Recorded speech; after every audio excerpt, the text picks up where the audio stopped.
Research Center, Madurai, and MSSW Chennai and Tamil Nadu Career Counselor Association. I welcome you all happily to this session today with our resource person, Dr. Sujata Muthanna. And now I request our dear Dr. Salim sir to introduce the speaker to the group. Thank you. Thank you, Dr. Sandra ma'am. Good evening, one and all. Today we are going to have a 452 session by Dr. Sujata Muthanna. So the topic of the session is wellness practices adopted by corporate. And the resource persons, she's a designer, a design thinker, Stanford University, USA. She's an executive coach from International Coach Federation and a talent culture strategist and a behavioral analyst. Sujata has a straight global engagement on innovation, cultural immersion, leadership development, digital transformation, virtual platform driving learning ecosystems, organizational change management, strategy execution, leadership in large diversity and inclusion. And she is having the trained in design thinking at the D School of Stanford University. And she has coached 50 plus global enterprises from banking, manufacturing, retail, insurance, and telecom across the globe in Australia, UAE, and everywhere. With 18 plus years of driving experience in the academic and corporate field, is a leading and executive coach. Ma'am, I am welcoming on behalf of the organizers team. Over to you, ma'am. Thank you so much for that, Salim. It's a pleasure to be here. All right. So as we begin, I'm just wondering, I can see a couple of participants' names. Would it be possible for you to switch on your cameras for a while so I know who I'm speaking with?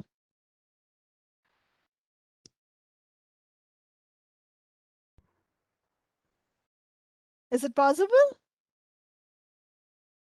I know it's a Sunday, and hence I've got some music as a background just to inspire you to get into the session. Yes, I can see some. I can see Vasanti, Kaushalya, Dr. Harita, wonderful. Vishal Mugundan, yes, hi. I can see somebody. Salim is just coming on.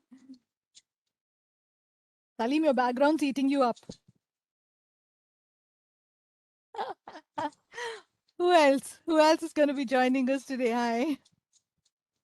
Anyone else who wants to turn on their camera?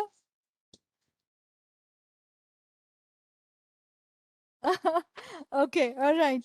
So great. I'm also going to pause my music, but it's going to keep coming back to us because the whole idea is when we're talking about wellness, and I can see Gunapati. Hello to all of you. Yeah. So I just want to make sure that I know who I'm speaking with. So I see a combination of young and, folks such as myself, probably in our middle age of our career experience. So all of us are here. So wonderful to see you all. I'd also like to understand from you, are you all people in the HR background or psychology background? Or I know that there are associations with counseling, psychology, all of it. Is that the kind of background you're coming from? I just finished Yes. my BSc psychology, ma'am. So Okay. I'm just start learning psychology, ma'am. Okay. That's wonderful. All right. It kind of gives me an idea about who I have out here. Anyone else wants to tell me what you're doing? Yeah, I'm a psychology educator and Okay. a psychotherapist. And a psychotherapist. Wonderful. All right. Hello, Okay. I'm Dr. Harti. I'm a homeopath and I'm a rehab psychologist and a psychotherapist. Oh, wonderful. So there is some kind of connection with psychology or the other. Even for me, I kind of started with application, applied psychology in the area of mental retardation counseling. And over a period of time, I felt that my calling was more with organizational behavior. Hence, I did my PhD in that area.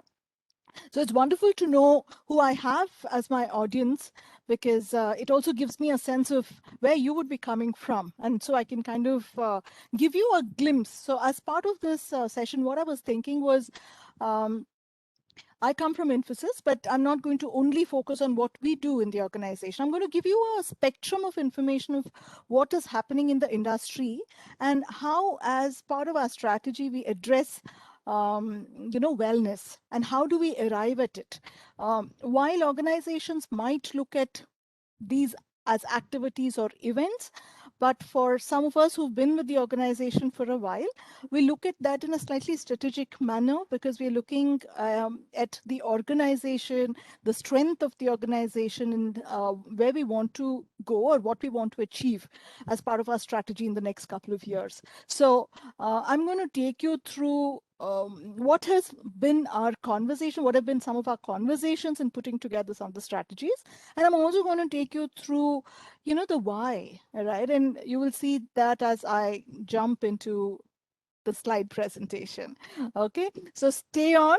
Let's see what we can get from each other. And if you want to stop me in midway and say, hey, you know what, where's this coming from? And how does this align with, let's say, a corporate? Because when you're talking about corporates, you're always talking about business, you're talking about dollars. In fact, just yesterday, Infosys, we finished our 40th AGM, which went virtual completely, which was a very exciting experience. We're in interesting times. I know it is also difficult, right? And my empathy, and I kind of sympathize with a lot of people who are not going through great times.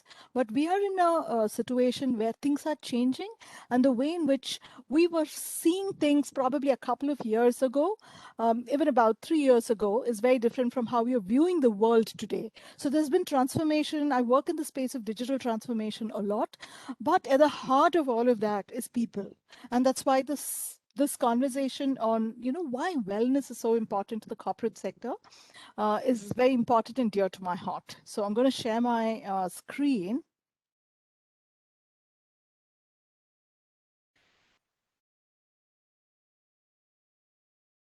Right. So let me do this. I'm going to go into this. Okay. All right. So I've also handpicked some of these pictures. So we are able to connect to humanity, right? To life, to energy. Because when we're talking about wellness, while there is the psychological, there's a scientific, there is, emotional aspects to it, but we're talking about people, the heart of it. And that's going to be the focus that I have, right?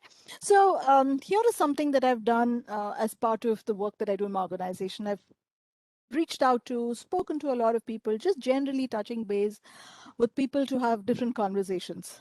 Okay, and I'm sure all of you have been doing that. We're all working in the area of psychology. So I'm just going to share some, thoughts that have come in.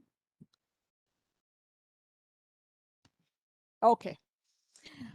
I would have wanted it to come as individual slides, so I'm going to request you to just take a look at, let's say, the blue blurb right in front. I have excellent ideas, right? Have you come across individuals who come up to you and say, hey, you know what, that is fine. I'm going to take that new step. I'm going to take that risk. I'm going to, explore something.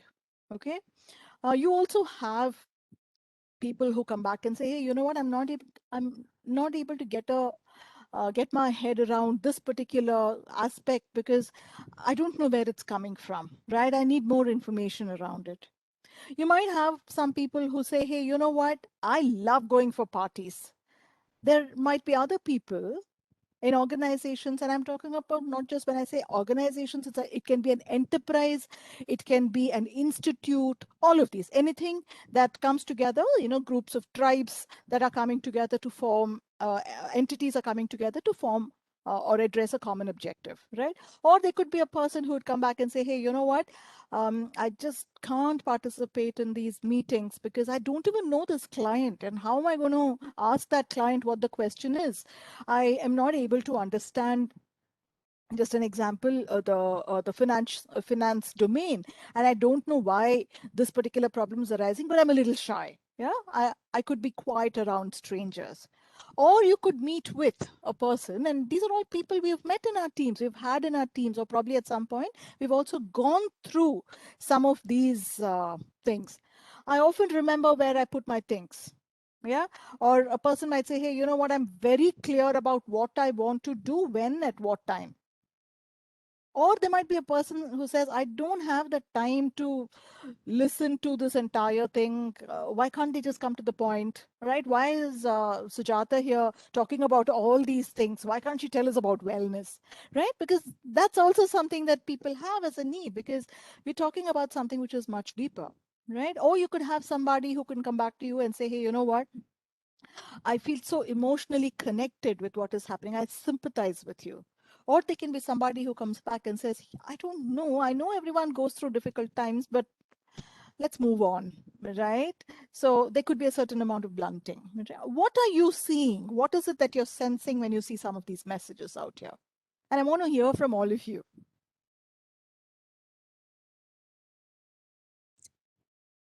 I can't hear you. Someone is speaking? Vishal Mugunta. Vishal Mugunta, are you Yes, saying ma'am. something? Yeah. No, What's just now I'm starting to say, okay. I see a lot of thoughts. Each and everybody is subjective. Each and everybody have their own thoughts. Uh, that's like, each person has their own thoughts. There are different reasons why people respond to a situation the way they are responding out here. Okay, I can see I'm the founder of, okay, I can see some messages coming in. I'm sorry, I'm kind of projected the screen, so I'm not able to see all of it. Okay, so my question is, what are some things that you hear from people when you touch base with them? Here are some things that I've kind of gathered based on different interactions. What does this tell you? So I'm reading reading the sentences. My understanding is everybody is willing to talk about themselves, their own emotions. All the statements are with I. They wanted to connect with people, talk about their life happenings and emotions, so that they could connect with people. Okay, So that's a my different. pickup. That's a nice perspective, Kausalya. People are willing to express themselves. People are willing to talk about themselves, Yeah. how they are feeling at a given point in time. Okay, Yeah. all right. So we also know that depending on how they respond, does it give you a vibe about some people? It does, right? And we are all Yes. in the area of Yes. psychology. Okay, Yeah. so Yes. what I'm Definitely. trying to come to is about the 5-factor theory, right? Let's talk about the ocean. Let's talk about the ocean. So when we go ahead and talk about the ocean, I'm sure you'll be able to, very quickly to identify who falls into which slot, right? What kind of traits are being demonstrated out here? Anyone wants to take a guess? When we're talking about openness, conscientiousness, any of these messages that you're seeing out here, where do you think they fall? I'm the life of the party.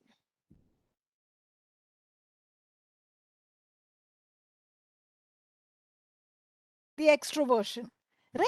So yeah, so I'm sure there are some messages out there in the chat. I'm not able to see it right away, but I want to just draw your attention to, in an organization we deal with different kinds of people, and when we're talking about taking some of these wellness practices, right, it's a strategy. Yes, extroversion. Yeah, I get irritated easily. Okay, the end of the ocean. Right. So I'm only talking about the 5 factors simply because I believe that there are so many of the other theories that have emerged from these 5 factors. So it seems a little all encompassing. And that's the reason why I've kind of stuck to this. We have the 16PF, we have the MBTIs, we have the discs and all of those things. But the point is that, yes, it's neuroticism. So it's important for us to understand that in an organization, there are different kinds of people who have different personality traits. And an organization needs to address all these needs, right? These different diverse needs. People come from different backgrounds. People's needs are different, and they have different traits. Okay. So on that note, I'm going to kind of, move on to the next part of it, which is just to help us understand that now what will an organization do if they look at wellness just as a strategy, right? There are different reasons why people deal with situations, or organizations come up with different events. It can be like, I heard of an organization which was having this virtual Friday night gig, right, where they had some kind of a singer from some well-known celebrity who would come, and the person would go ahead and have a jam session, and everyone would join and have fun and all. I know another organization which has yoga sessions, and today being the International Day of Yoga, there's a lot of that happening today and tomorrow. There are some organizations that have spent a lot of time just offering or bringing in psychologists or counselors so people can speak to them. Right? So different organizations, or there are some organizations that give coupons to make sure that people can buy whatever is of interest to them. Okay, so I want us to keep in our mind that while organizations may not specifically say that there is a theory behind the strategy, since all of us are in the people space, in the learning and development space, the counseling space, the psychotherapy, HR, and all of it, I guess it becomes important for us to recognize that at the heart, or at the thinking behind some of the organizations' event management or corporate strategies for wellness can be, and if it isn't, it needs to be based on some psychological principles, all right, or theories. I strongly believe in that, because if they don't do that, I'll also talk about some of the repercussions as we go along, right? So all I was talking about was just this. I'm connecting corporate wellness to the oceans, which is the 5-factor theory, because there are different people, different needs. One size does not fit all. We can't use a cookie cutter approach. At the same time, let's talk about very large organizations. The organization that I come from is about 220,000 people strong. There are other organizations that are 300,000 strong, or they can be a small organization which is 150 people strong, right? But at the same time, irrespective of the size of the organization, what we need to understand is people have different needs, people have different personality traits. It's important for organizations to understand where they're coming from before they offer something to them. Okay, I'm just going to pause here in case anyone has a question or thought. You can please contribute, and then I can move to my the next part of the presentation. Any thoughts, any questions? Ma'am, sorry to interrupt you. We have a Q&A session at the end of the session. Q&A Okay. part, question and All answers. right. So people will hold on till then. Is it, Salim? Okay. In case that's the way in which you're looking at it, that's okay. But in case somebody wants a quick question which will help clarify, I'm okay with that as well. I'm quite flexible either ways. Okay. All right. So with that, I'm just going to go into this other part. I don't know how many of you, okay. So what we have done in our organization, and we've also learned from many mistakes, okay, but like many other organizations, there have been instances where we've just gone ahead and offered, let's say, a reward system and said that, hey, you know what, we want people to practice ABCD, right, which is, let's say, something around good exercising or yoga, or introducing them to some of these alternate or traditional methodologies like Siddha and Ayurveda and all of it. Or they would have just said, hey, you know what, let's do some Zumba. Okay. And then we've also had instances where organizations or the employees come back and say, why should I do it? Right? What's in it for me? The what's in it for me has also ended up with some of the employees not participating in all of this. Hence, in an organizational setup, right, in corporate and in any institute, even universities and all of it, I feel it's really important that we share the why. I'm a very strong believer of Simon Sinek, and that's why I keep bringing in the why part of it. And it's part of almost like the DNA of our organization, the kind of work that we do. So let me share what we have done. and the kind of approach that we have taken. We have used a design thinking approach. A design thinking approach is something that I've been trained in, and we started using this 2014 onwards. And we've got some, yes, it's need-based. You're right, Anita. So instead of offering anything that is available, even if it is the fanciest thing, it's probably being offered in some of the top organizations in the US or Germany, right? It could be something about superfoods, right? If this is offered, people might test it for a while, but they're not going to be hooked to it and it doesn't serve the cause. Okay. So likewise, the why becomes important, and that's what we used. We use a human-centered design approach. And as part of the human-centered design approach, I'm going to just go into that. And anyone here who is aware of or who's tried design thinking? Because I'm a huge, not just a fan, I'm a practitioner of design thinking, and I've used it in different organizations and clients. So anyone here who is aware of design thinking or used design thinking in various areas? You can use the chat. I think I'm seeing some of the chat messages. Ma'am, is it related to strategy? Not really. Okay, ma'am. Okay. Okay. Okay, no, all right. So I'm seeing some responses which say no. All right. So what I'm going to share with you is this. Design thinking is a philosophy, right? This is started by, this is something that it was already there, but the way in which it was packaged for corporate use and enterprise use was presented by Stanford University. Okay. So what was done out there is they say that even before you jump into giving a solution to anyone, right? Let's follow this. They say have a conversation with people, right? Just to find out what is it that is meaningful for you. What are some things that you've enjoyed doing in life? It doesn't necessarily have to be, tell me what the problem is, right? Can we move away from asking people cognitive questions to getting people to speak from the heart? So this is where authenticity comes in, right? Where do you understand? Do you really understand people? And if you're understanding people, it's important for us to empathize with them. Okay. Understanding who the audience is when you're delivering any kind of a corporate program, right? Wellness program. The next part of it is then to define what are the problems. Yeah. Based on the conversation I had with them, what is the problem definition? So the problem definition could be anywhere from I don't have time, and now at least we are not really on the roads traveling, but earlier it used to be like I can't be a part of any of these events because I don't have the time to do the yoga and then take the corporate bus back to my home, right? So we need to understand what the real problem is. Not everyone has the same problem. Some might have, let's say, a double bind. Some people might have some other issues. They could be, problems back in the house, all of it. So we need to be able to understand what is it that people are grappling with, right? Is it lack of attention? Is it is it that they're not being appreciated? Different reasons, right? So we need to start, or is it because there are some people who are probably addicted to smoking? Yes, is there something? Okay, all right. So we'll have to identify based on the conversations we have, we define a problem.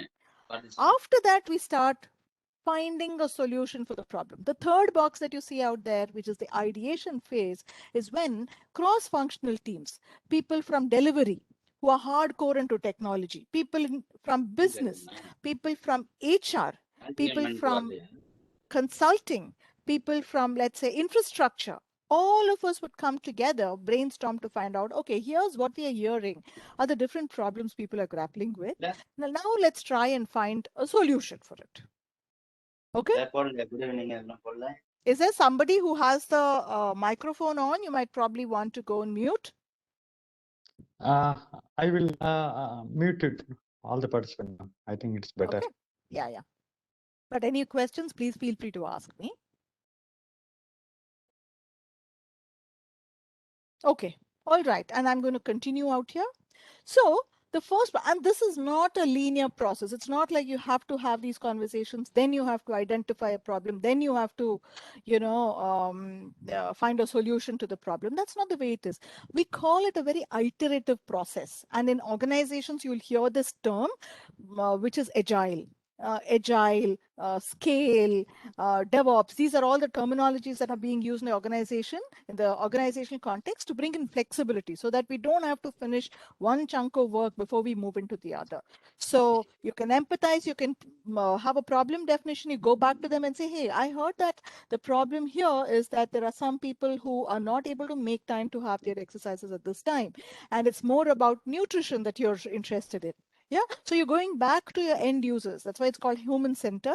Go back to your end users, ask them what the problem is, or paraphrase the problem to them. Then say, hey, here are some solutions we are coming up with, right? Would it help to have a nutrition who can speak to you? Would it help to have some kind of a dietitian who's checking the kind of food that you intake? Right? So again, understanding what the actual need is. And sometimes people might also say, hey, you know what, it's so large. In large organizations, how do you cater to the needs of so many people? But you'll be able to understand patterns. And during the course of conversation, it'll also tell you that it's not just one or two solutions. There'll be multiple solutions that we'll need to focus on. And that's the way in which it needs to be prioritized. Okay.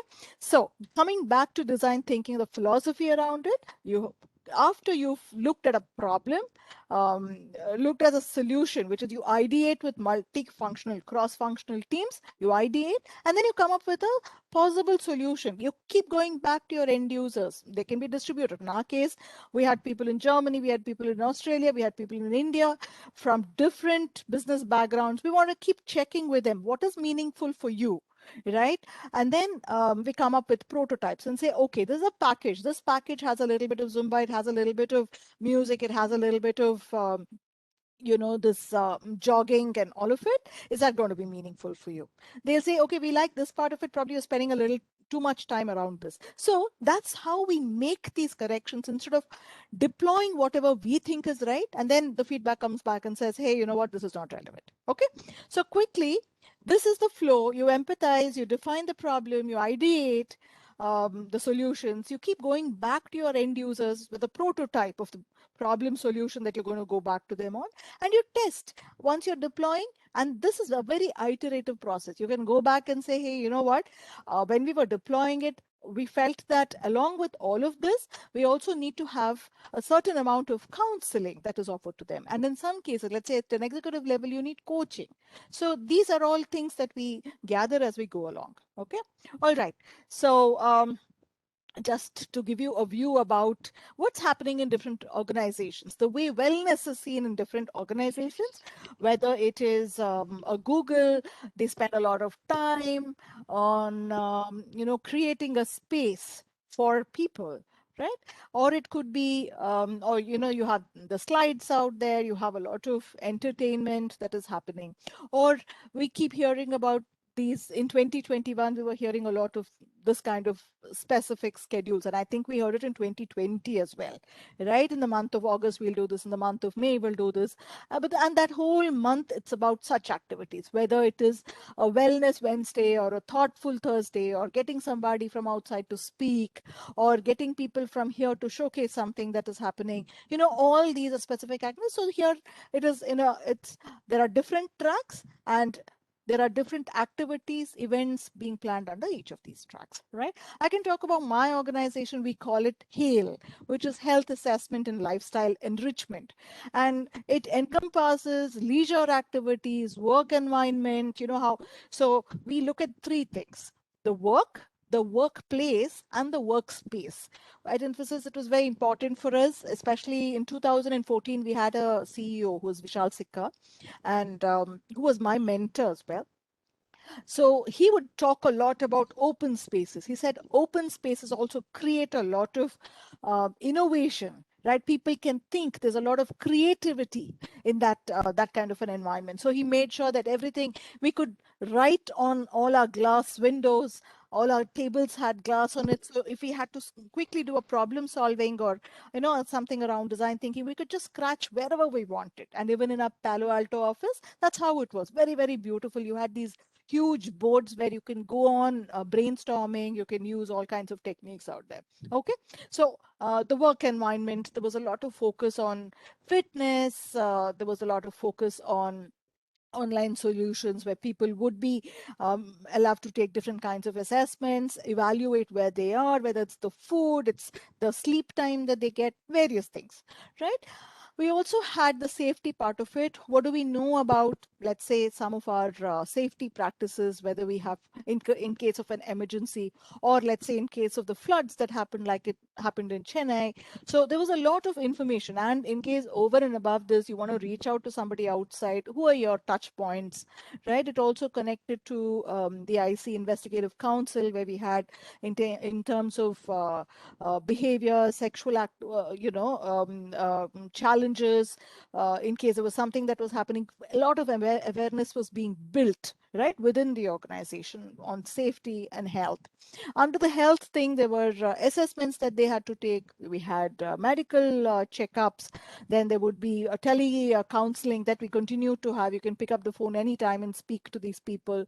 Apart from that, there would be deep dive sessions on, mental health, and we continue to have that. And this is something that was started many, many years ago, and we continue to have that. Online chat sessions, let's say menstruation practices. There are different ways in which people handle it, and some of these are very sensitive topics, especially June being the Pride month. And even before that, there would be a lot of talk about people coming out. So when people come out, how do you embrace them? What are transgenders? How do you deal with transgenders in the workspace?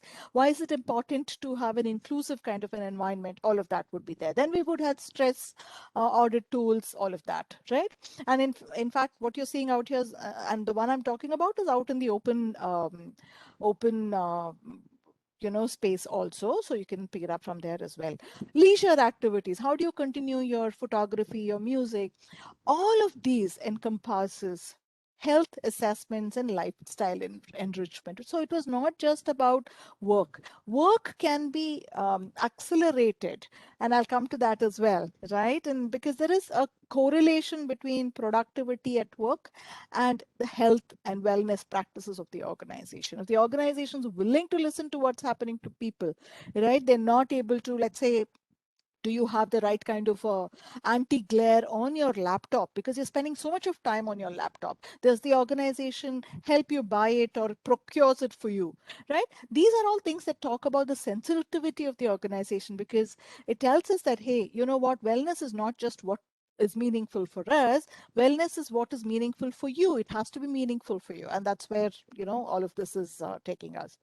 So GE has its own approach. In Google, I remember when I had gone there for some work, you have those cycles where you can, move around, and it gives it a very colorful kind of an ecosystem, and it also, the environment is greener, right? In fact, just because we wanted green environments in some of our facilities in Chennai, Bangalore, Pune, all these places, Hyderabad, there were only cycles that we would use within campus. Okay, so you see also the lounge areas, where people could rest. All of these things are being done in a very different manner in various organizations. I know we are all working virtually today.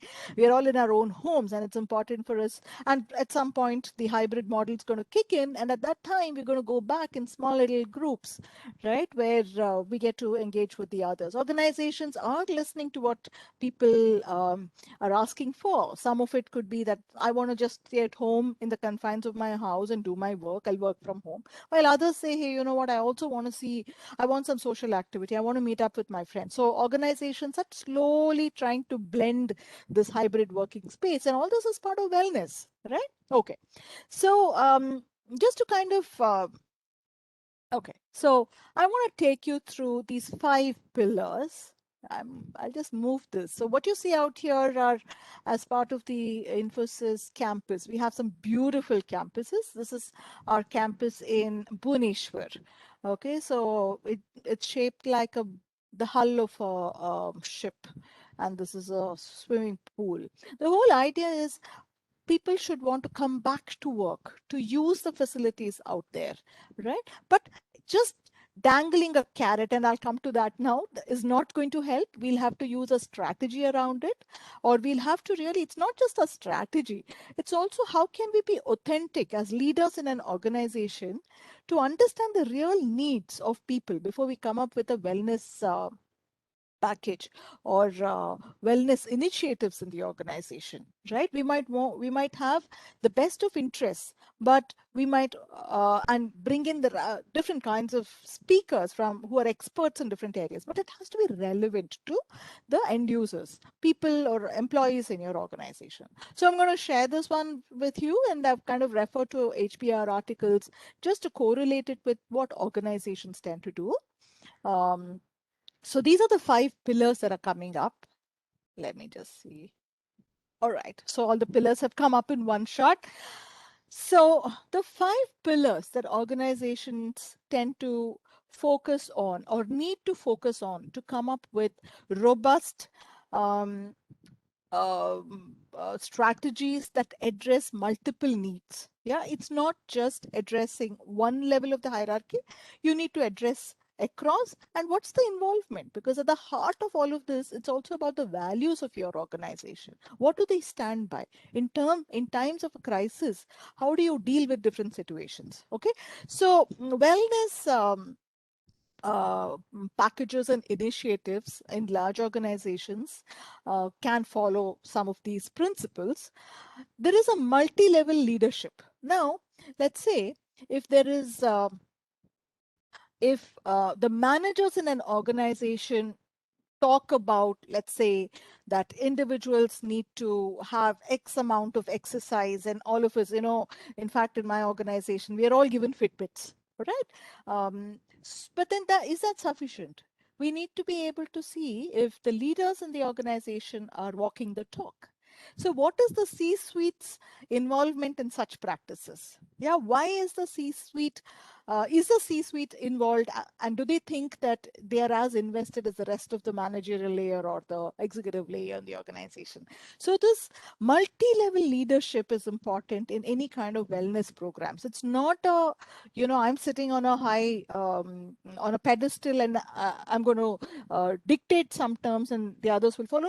No, we are talking about millennials who ask a lot of questions, and we are so grateful for that. They have to ask questions, they have to push back, they have to tell us, hey, you know what, why aren't you telling me about some of the superfoods, right? I'm told that foxtail and millets and moringa is very good. Why aren't you talking about that? Why are you talking about just Fitbits? So it has to come from the top. The top layer needs to be involved in wellness practices. The middle layer, middle managers also tend to get involved because they are the ones who are working with. They have very large teams and tribes who are reporting into them. Okay. Now, we also need to have wellness program managers because we're talking about accountability, right? If you look at a RASI, right, we're talking about responsibility, accountability, and all of it, right? It's important that there is somebody who takes the ownership for it, right? Somebody can have a strategy, somebody can have these grand dreams, but somebody needs to be responsible to take on needs to be responsible. Somebody else needs to be accountable. So you can have X number of initiatives. What is happening about it? How much is it being used? What's the adoption? These are questions that people will have to ask. They have to go ahead and talk about it, because otherwise it's just going to be just another activity, right? You need to have wellness champions at a group level, at a leadership level, who are actually walking the talk, and you bring them to the fore and say, hey, you know what, here are some people who've done some amazing work. Here are the number of steps that that have been captured in the Fitbit, or this has also reduced the BP level of the person, right? We're talking about ROI. Everyone wants to know the return on investment. So we've got to talk about successes by the wellness champion. That's something that we do. The second pillar is about alignment. Okay. So it's not just about somebody coming up with a grand idea and just deploying it. Everyone needs to be aligned. The why, I spoke about Simon Sinek. I said the why part of it is very essential. Why are we doing what we're doing? We need to be patient. We need to come up with a good plan, execution plan, and things don't change overnight, because wellness practices and wellness adoption is a mindset change. There are some people who follow a diet, some people who don't follow a diet, even if they know that they have to follow a diet, right? There are some people who exercise. Some people will promise to exercise on yoga day and may not exercise the rest of the, all these things happen. So it's important that as leadership in an organization, we should be patient. We should give them small little, quick wins to say, hey, you know what, you had so many steps. That's wonderful. I'm going to give you a break during your meeting, or let's have a meeting as we are walking. These are things that we used to do so that we're not sitting put in one place all the time. But at the heart of all of it is there has to be an alignment between what is the strategy for wellness and what is being executed, how many people are being taken as part of the journey. It's not about scaring them. If you don't do it, those conditions don't work anymore, right? And to such an extent that I know that many organizations where smoking used to happen on campuses, even if the campuses were very large, they started slowly restricting smoking in certain areas, to certain areas. Over a period of time, even those, what we refer to as gazebos, were moved out to outside the campus. The whole idea is, instead of telling them stop smoking, right, make it more difficult, keep pushing that smoking zone further and further. And I know of many people who have slowly reduced it. Had they been punished for smoking in the wrong area, that stick approach is not going to work. Okay. Now, so it has to complement to business priorities. So let's say the organization has something major. Let's say there is some war room activity that is happening, which is actually, when we finish any large deal, we spend some time trying to figure out what went well, what didn't go well, all of it, right? Those, even as part of those strategies, it's important for us to accommodate some conversations around wellness. There could be people who are not able to grapple with some of these, what do you say, strategic activities that are happening. How can we go down to the brass tacks and make sure that everyone is involved in this? Okay. Now, again, the next third pillar is about scope, relevance, and quality. Why are we doing what we are doing? It's not just about bringing down your cholesterol levels, right? How can you have a better family life? How can you have a safe family life? We provide X number of, different packages of insurance. Do you know that you have to go through some kind of tests to check your cholesterol and also take the right kind of a package? So you need to supplement all of these things at the right time, just to let people know that, hey, you know what, we really care for you. Individualization is also about, I know that different people have different needs, and I'm not saying that everyone needs to take this particular insurance policy or everyone needs to practice, let's say, yoga. There are some people who are very comfortable just doing deep breathing and gaining from it. That's important. And it has to be, you can have signature programs, you can call it, I called it, we called it Hail, we have something else called Click, you have different names in different organizations. Make sure it's like a signature program that leadership is involved in, so you're able to go ahead and talk about it. It has to be fun. It has to be a lot of fun, right? I know that we have had with our leadership teams, with our CXO team, all of them doing the jogging, all of them doing yoga together with the middle management, with the executive layer, everyone coming together. So it's very motivating to see everyone involved. So it has to be fun.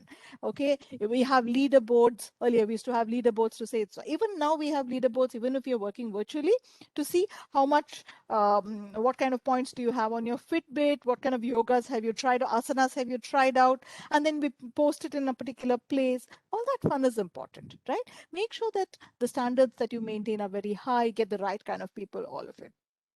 The fourth pillar out here is about accessibility. Just make sure that, irrespective of where they are, and it's very relevant today, we're working from home, everyone is involved, right? Not coerce them to be involved, but just to make sure that, hey, you know what, this is how you're going to benefit from this entire process. Make sure that some of the information is on their mobile. They don't have to go back to their laptops or devices, any other devices. It should be available on their mobile to check with, to have fun with, to, so that they know what is the new talk that is happening, or is there a new leaderboard? Is there a quick test that I can take, right? What's my awareness level, right? The fifth pillar, which is really important, is about partnerships and communication. You can have a great strategy, but if it hasn't been communicated, or it doesn't percolate to across members in the organization, it defeats the purpose. So groups or entities within the organization, units within the organization, have to collaborate.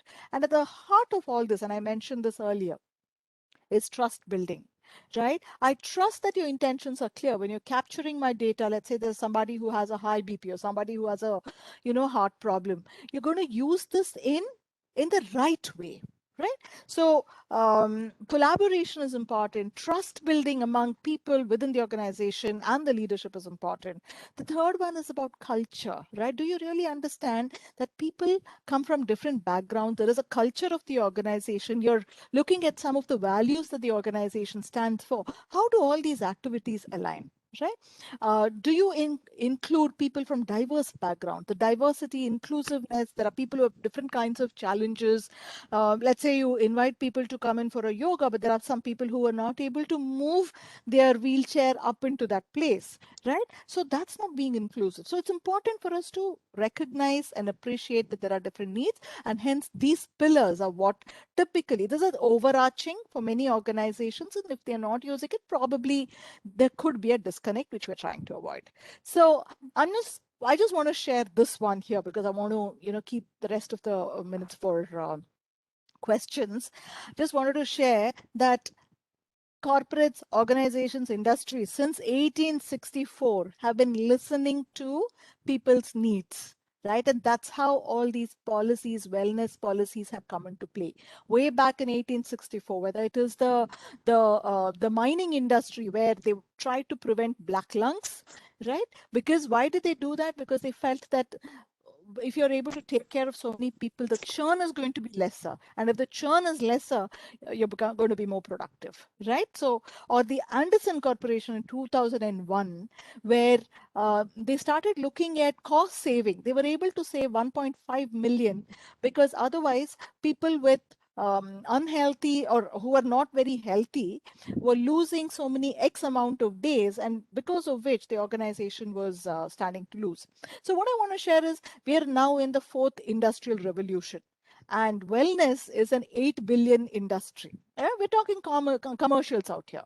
So if we have to address it, the health insurance practices, safety regulation practices, environment care, diversity and inclusivity, all of them have to come together, because at the root of all of this is that if psychological safety is provided for people about their health, about their environment, about their family, about their habits, all of it, the productivity of the organization goes up. And that's what everyone is aspiring to achieve, because like I mentioned earlier, it's an $8 billion industry. Right. So on that note, I just want to wrap it up and say, hey, you know what? I come from a design thinking space. We've used this human-centered approach to drive these conversations within the organization, to put strategies together on wellness. And if there are any other best practices that all of you have, let me know. I'll be more than happy to listen to your views. And I'm done. Do let me know if there are any questions. And I'm looking forward to a lot of your questions. Let me also go into the chat area. Over to you all. Thank you very much, ma'am. It was a very wonderful, nice session. We learned a lot about the corporate practices regards to the wellness practices. I can say it's a best benchmarking practices, I can say. So, and now this question answer session. Participant, you can unmute yourself and you can ask the question to the resource person directly, or you can put in the chat box, we can able to read it. Yes, either ways works for me. Thank you. I hope you found it useful, because this is something that we're doing in our organizations as well as, we put a lot of thought before we came up with some of these, strategies. Yes. Open to questions.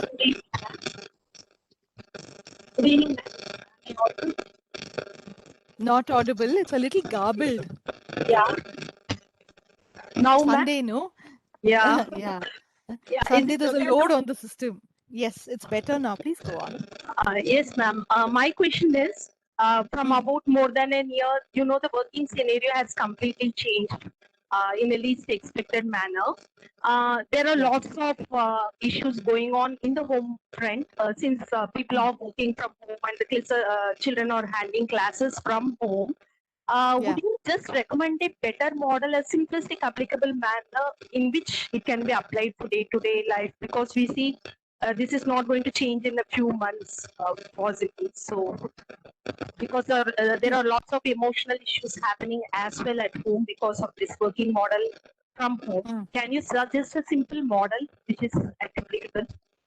Thank you. Yeah, sure. I'll share whatever we do and whatever we've researched around Vijaya.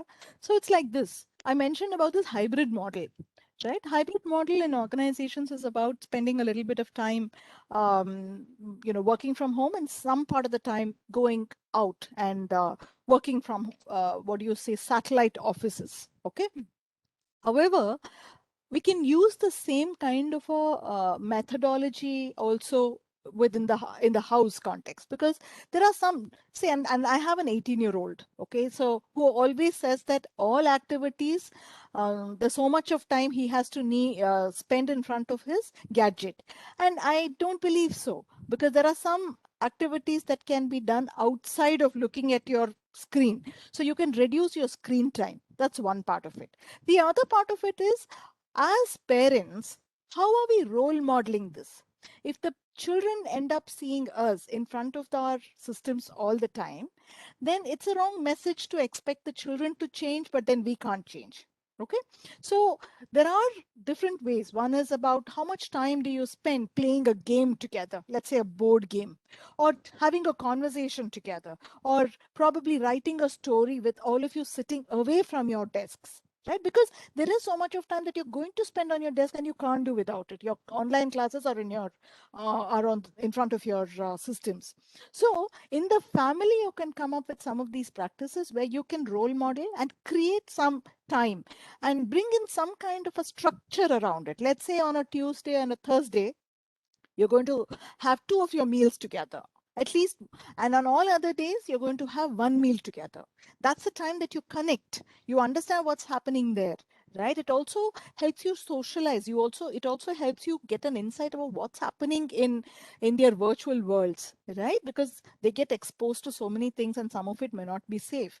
So it's important for us to use this time, and the moment we get to spend time with them, if we start advising them, then all the more reason for them to go into their shell. There will be resistance. So it's important for us to spend that time of non-screen time, and it's not just one way. It's not about, somebody sitting in front of the television and watching this one and saying, hey, don't use your mobile. No, there has to be a congruence between what the parents do and what the children does. And if the parents say, hey, you know what, I end up being very busy, then the child will also say the same thing. So there is a certain amount of role modeling that is required. And then there are also, I know that, recently I was talking in another place on parenting skills. So there are different ways in which you can have the same app on your system, which is the same app on your child's system. So you understand how much screen time is being used by you as well as the other child. Also, if you have to connect with children, let's say you need to understand some of their games. Right? I know I also resisted initially, but later I realized that I need to understand the kind of virtual life that they are a part of. So it's easier for us to strike a conversation around some of those topics. So I believe role modeling and being a little more practical will help you strengthen the bonds. So then getting a buy-in from them on other activities is a little better. Vijay, I hope that helps. Said, ma'am, it's been really awesome, very relatable too, because I tried playing games with them and I was literally kicked out of their group because I was not, I could not Same play here. that. Yeah, I was literally kicked out, and they understood my shortcomings, that I am not that perfect a person. And yeah, it's very relatable and useful. Thanks a lot, ma'am. It was a You're very welcome. fun session. Yeah, thank you. Thank you. Thank you, Vijay. Any other questions? Ma'am, If you have any myself, best practices, let me I know. have Yeah. one question. Ma'am, during that HAL health assessment program, you mentioned the two words like workplace and workspace. So just I couldn't able to differentiate actually. If anything is there, you can put insight about the workplace and the workspace. That is both are same, or you mean direct like different in your Oh, yes. perspective? In fact, even now, there are 3 different things. One is a work per se. Okay, what kind of work that they do, work enrichment, job enrichment, reskilling. Let's say they're learning one particular technology, but the industry requirement, let's say now is cloud, there's something else. So how can they learn, let's say, move away, get reskilled from mainframes to cloud, right? Adjacent technologies. Now, the next one is about workplace, right? Now, in the workplace, what are some of the activities? What are productivity? Where is efficiency coming in? Those are some of the workplace related practices. The workspace is the openness, actual workspace, like I was sharing, right? In Palo Alto, in one of our offices out there, you have, and also in our Mysore office or many of our offices, we have all glass tables, we have all glass walls, so anyone can see what's happening inside. But I also used to use the glass walls for all my jotting down. So what happens is it's an open arena where people can come in, people can have these conversations. So the open spaces are created. In fact, in our in the leadership office in Palo Alto, the CEO, CFO, everyone would be sitting in the same room, right? On one table, each of them doing their own work. And it was very beautiful because collaboration really, really increases when there is openness in the workspaces, right? So that's the difference between workplace would be about, productivity, efficiency, automation. What are some of the things, right, which are imperative to organization strategy and business? The workspace is more about the physical space. But now, in fact, what we call it is, we call it phygital, because it's a combination of digital space and the physical space. So we refer to it as phygital, and it's very interesting because we are going to be living in a phygital world, at least for the next 1.5 years. I hope that helps. Yes, ma'am. Yeah, I got. Thank you for answering the thing. Just I Okay, want to sorry. know Yeah. which continent they are doing more wellness effectively in the has a health assessment, lifestyle enrichment, like US continent or Europe continent or Middle East or Asian continent. Which is the best practice they are adopting, ma'am? Which continent they are doing best practices? At least in the last couple of years, because wellness has been in the forefront, and at least in the last 1 year for sure, definitely everyone is putting in the same kind of effort. Okay. It's just that, let's say, the buy-in needs to come in, right? So we have been seeing a lot of adoption of the wellness practices across continents. What they do might be different. What is being offered in, let's say, Singapore might be different from what is being offered in Denmark, right? Denmark, you give them more practices for, let's say, cycling around or trekking or what else, canoeing or something, because you have the canals and all of them there. In Singapore or Hong Kong or Philippines, another place that so there we tend to have a lot more of bonding over some of these traditional practices, right? Tai Chi, or there's something else that was being done, Kinong, or something like that. Okay. So, and there it's also about getting people to express themselves, because in the Southeast Asian continent, not to stereotype, but sometimes people don't speak as much. Right? In India, it's about bringing the family together. So we used to have all these activities where, the entire family comes together and let's have a coffee with the family as part of the team activity. Everyone from the, all of the, so they also get to know who the family members are, which is an activity that is not happening now. Earlier, we would have activities where families could be brought in, or kids bring your child to work, all that would happen.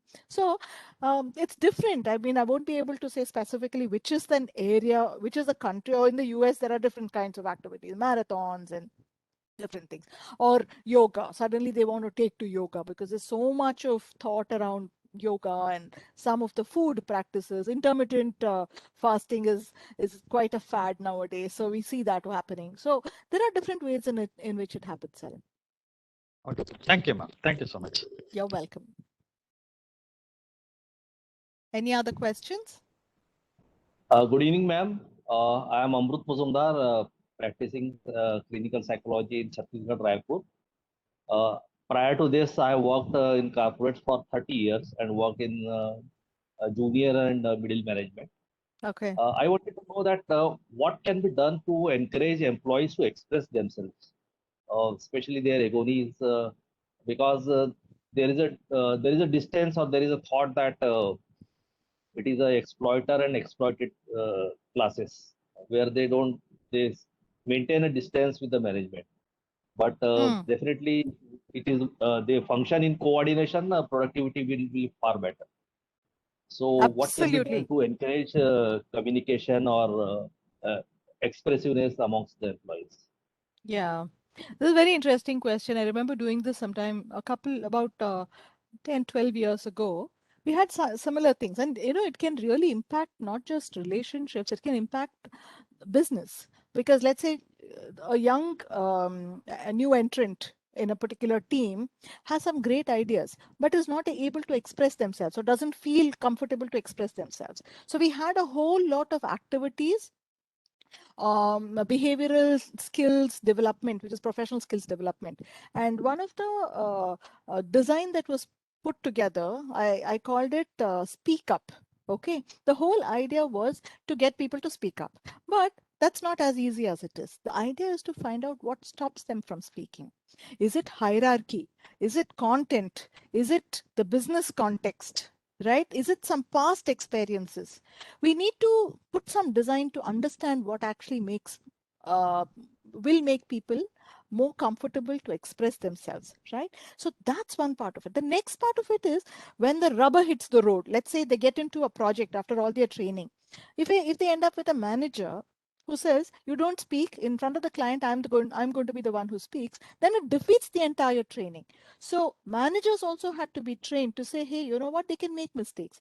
And that's why two things. One is about helping them understand what they are uncomfortable about, to speak. The second one is to build a culture that embraces failure. It's okay. The first time you might say something which is incorrect in front of a client or inappropriate, right? As managers, I need to have their back instead of finding fault and not giving them opportunities, because this will make them express themselves a lot more, right? And what we refer to in the design thinking lingo, we say, creative confidence. It builds their confidence in the area of creativity, which drives innovation in organizations and thereby productivity.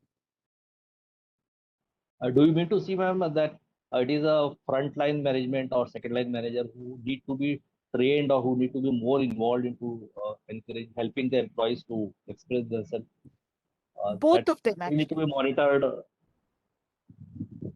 Sorry, They Amrit, I need to think be both of monitored them. and trained. Yes, definitely awareness, right? We used to have what we have these big fights, right? Like debates, right? This was about multi-generational teams. We would have Gen X, Gen Y in organizations, right? We have a lot of young population coming. Sometimes the managerial cadre would come back and say, they act too smart, they have an attitude. So we would have these open debates where the youngsters, and we would give them full confidence to say, you can say whatever you want to say, and we will have your back. So they would express themselves and say, hey, I don't like the way he tells me what to do. He needs to ask me what I'm comfortable doing. Then he can give me a little bit of training to learn something new. Right? See, that is feedback to the manager. Right? It was not like a feedback, but we would have these generic conversations just to understand what will make people feel comfortable with each other, the Gen X and the Gen Y. Something similar will need to be done. And again, it's the openness in an organization. If anonymity is required at some point, then you will have to do it anonymously to find out what will make them feel comfortable. It can be people not allowing them to speak, or people not giving them enough information, because if they don't have information, they can't speak, right? So you'll have to find out what is the actual problem and get it both from the front line and the managerial layer, and then share it with them. At the end of it, we have to collaborate and learn. Here we are talking about, let's say, when gig economy kicks in, we're going to have team members for a short duration. After that, it's going to be rotational. Somebody else is going to come in. I can't just say I'm just very comfortable with only this person and not very comfortable with somebody else. So awareness needs to be created, sensitivity needs to be created. People need to feel safe that to express themselves. In order to do that, you'll have to create an ecosystem of accepting failure without too much of resistance. I hope that helps. Thank you very much, ma'am. You're welcome, Sure. Amrit.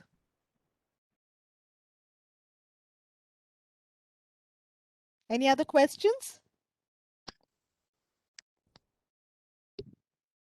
I think no other questions, ma'am. We'll go for the Okay. vote of thanks. Now I would like to invite Dr. Ravina ma'am to give the vote of thanks to the resource person. Welcome, ma'am. Thank you, Salim sir, for this opportunity. Before I place my vote of thanks, I have a question, ma'am. Ma'am, what is your take on? I'm not able to hear you, Dr. Veena. Ma'am, your voice is not clear.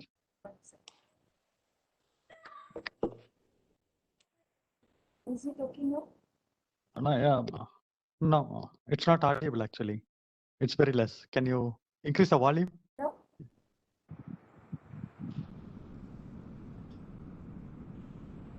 Is it okay now, sir? Yeah, I think it's better now.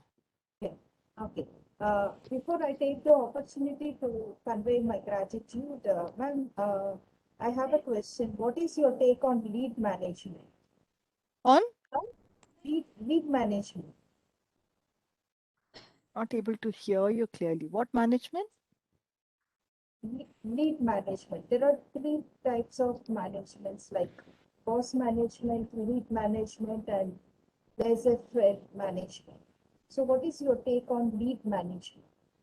So I don't know the specific area that you're talking about, but any kind of a managerial philosophy which is collaborative, which is flexible, which gives everyone an opportunity to kind of express their views, I think that is going to be the best kind of a managerial style. Again, it depends on the individual. Some of it can be innate, and in some cases, and that's why we do leadership development programs, right? In some cases, there are certain skills that need to be developed. It could be something as simple as critical thinking, or it could be something along the lines of, let's say, humor, because humor plays a very important role, or storytelling. So these are some of the skills that are required at a managerial level. And if among the 3 areas that you mentioned, whichever has some of these skills or has a manifestation of some of these skills, I think it becomes better, because it is good in 2 ways. One is for the individual, because they're able to bond well, relationships, all of those, the team and the organization. Thank you so much for answering the question. So now I take this opportunity to express my sincere gratitude for today's speaker, Dr. Sujata Muthanna, who is ex-coach and designer thinker from Infosys. On behalf of the Department of Psychology, the American College, Madurai, and other associations like Psycho-Oncological Society, Turkey, MSSW, MS Chalamuthu, Trust and Rehabilitation Center, and our core team members. I express my gratitude for you, ma'am, for accepting our request and giving such a wonderful speech on wellness practices that are adopted in corporates, which is very much essential topic during this pandemic, because most of the corporates are struggling to keep up with the wellness of their employees. And thank you so much for addressing. And participants, keep supporting us and kindly send your queries and feedback to my webinar feedback@gmail.com. We'll meet tomorrow with another wonderful session. Thank you. Thank you. Thanks, Dr. Veena. Thanks, Salim. And thanks to Dr. Suresh, who have been interacting with. And have a great rest of the Sunday, all of you. Thank you, ma'am. Yeah. Bye-bye.